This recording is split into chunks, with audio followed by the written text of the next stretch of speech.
What is level 1? Okay? People follow you because they have to. Wala silang choice.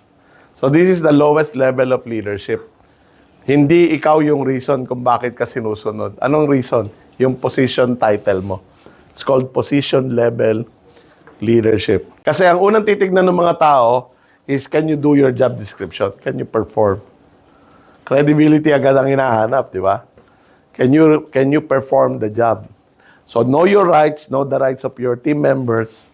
Bakit? Kasi pag tinignan niyo yung mga job description natin, if they're well written, kasi may mga hindi well written na job description, nakalagay doon yung iyong responsibility, duties and responsibilities, di ba? Your responsibilities, your authority, yung what decisions you're allowed to make, and your accountability. Yung tatlo na yon is part of the delegation. That's what you delegate responsibility, authority, accountability. Okay? So know that for yourself, know that for your team members.